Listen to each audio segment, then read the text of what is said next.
Sorry I've been gone so long recently. I've been wrapped up with my lab TV project, doing the profile on the medical researcher Mohammed Abdelsad, and because of that, I've really had no time to do anything else. But now I am free once again, and I shall be making these videos, and hopefully now that I've gained more experience, they'll be coming out faster and faster.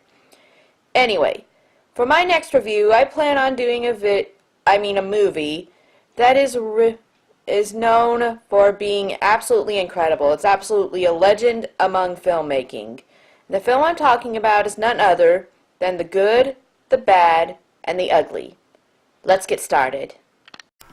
Probably Sergio Leone's best-known movie, The Good, the Bad, and the Ugly, is rated as one of the best westerns of all time, not to mention the best spaghetti western. It has wonderful music, great acting, and an atmosphere that is so incredible it just leaves you begging for more. Apparently this movie is part of a trilogy, but I really don't know anything about the other two movies, so I'll just go with what I know about this one. This movie takes place in the Old West, as it is caught in the middle of the Civil War. In this landscape, we follow three men. First, you have the Good, played by Clint Eastwood. We never know really what his name is, but he just goes by Blondie, so that's what I'll call him. He's a quiet loner with a deadly accurate shot, who is actually a good and noble person. Second, you have the Bad, aka Angel Eyes. He's a ruthless bounty hunter who will kill anyone to find what he's looking for. Everyone goes silent when this guy enters the room. He's just that intimidating. This is all due to the great performance of Lee Van Cleef.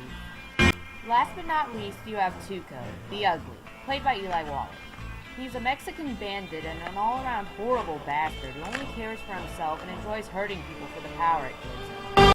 Each of these men is after $200,000 in stolen gold. The only problem? They have to rely on each other in order to find it. Angel Eyes doesn't know much except the fact that there is a treasure.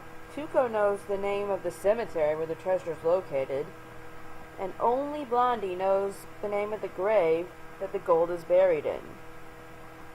So, Tuco and Blondie here form an uneasy alliance in order to find the treasure, while Angel Eyes is hot on their trail pursuing them the whole time. Tuco and Blondie form a partnership with the intention of splitting the treasure 50-50 once they find it. It's all well and good because Blondie agrees on keeping his promise since he's a good and noble man. Tuco, however, is another story. He's only staying with Blondie because he knows the name of the grave where the treasure is buried. However, the first chance he gets, he wants to find the information and run off and take the treasure for himself. So the alliance is uneasy at best because neither of the men really and truly trust each other.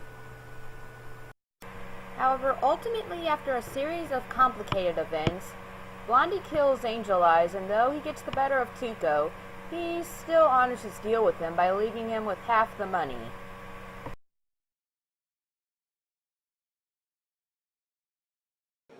One good way to describe this movie would be this one word: bad ass.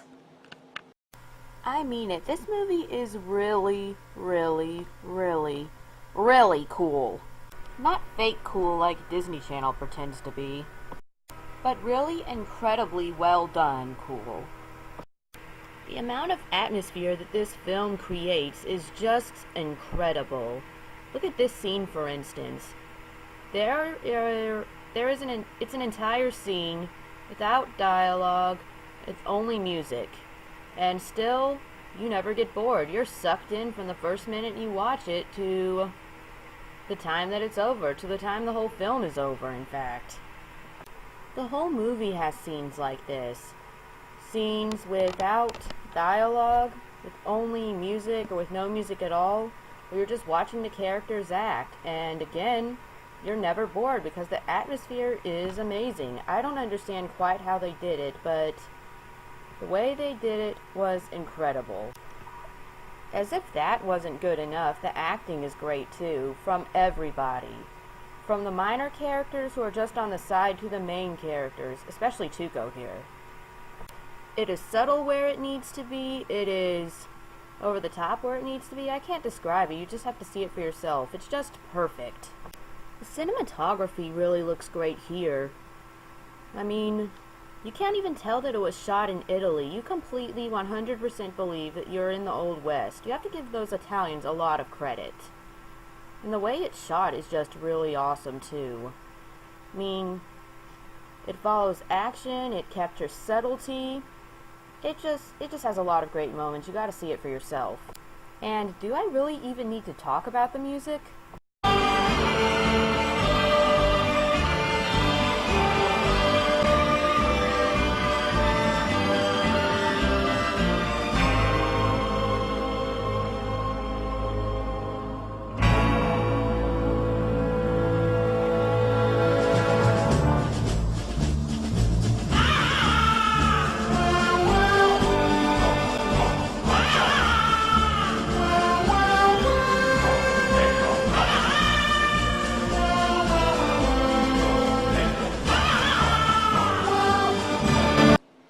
Yes, I think Ennio Morricone's music that is so epic and so well known really can speak for itself.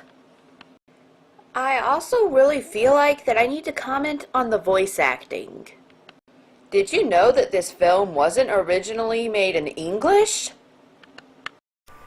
This line in English... Hey, boy! You know what you are!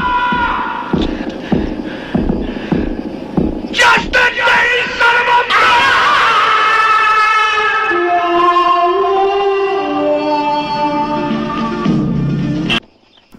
was originally this line in Italian.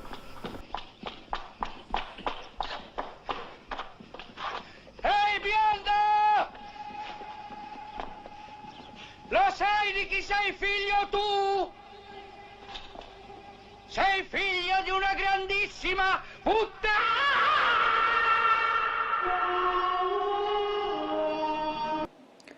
To make myself perfectly clear, I am usually no fan of this type of thing.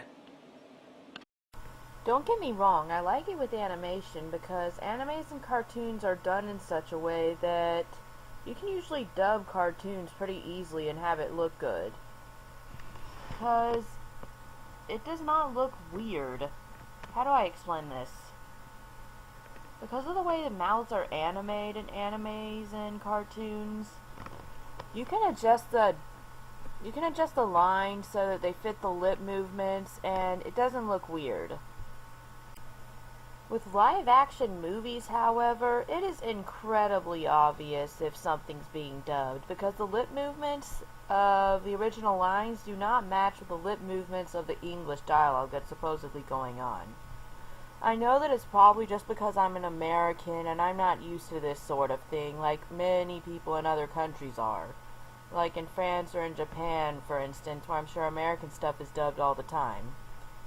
However, I still feel the way that I do, and it doesn't help that most of the time what I've been used to seeing is really bad Godzilla dubs, like such as this one. Disclaimer, I have never seen this movie. And it also doesn't help that the general voice acting in this movie tends to not be that good anyway. It tends to be ungodly cheesy. Given the choice, I would rather honestly see these movies subbed. That way I can hear the voices as they originally were and just read the dialogue at the bottom of the screen. I am one of those people that doesn't care about that kind of stuff at all. In fact, I'd actually prefer it if given the option. For live action movies anyway. With that said, I really must say that this movie is my one exception to that rule. The voice acting on all of the dubbers in this film is amazing. I mean, half the time, I couldn't tell who was Italian and who was American. That was just how good it was. And even on the moments where you could tell that their lips were not lining up, I didn't really care, just cause, again, the voice acting was that freaking amazing. As for Christian values, Well, wait a minute. Does this film really have any? On the surface, at least, it would appear no. I mean, what could be so good and upright about this film? It's mostly about three men just trying to find a treasure. A treasure of stolen gold, for that matter. What could be so good and moral about a film like this?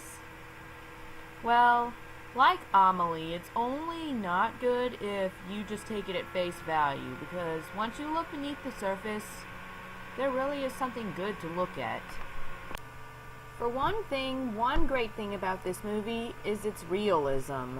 This movie shows the West as it really was, instead of how we pretend it was.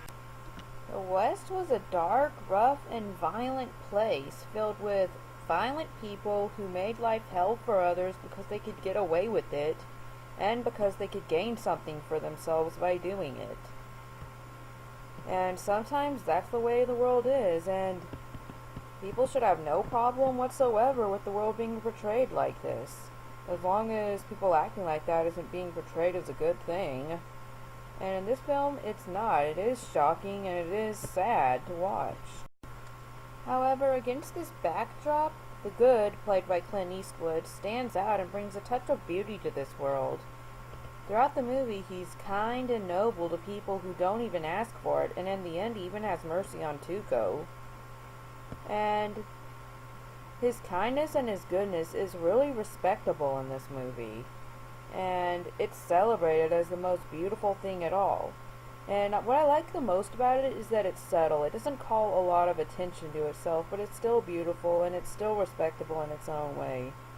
And really, that's how good is. It's not always outright, or it's not always out in the open, but it works in such a way that it brings beauty to the world. And I think things celebrated like that are things that should be in the media. For that reason, plus the wonderful cinematography and acting, I say this film is a must-watch for anyone who loves westerns, and anyone who loves movies in general. This is the Christian Reviewer saying ciao!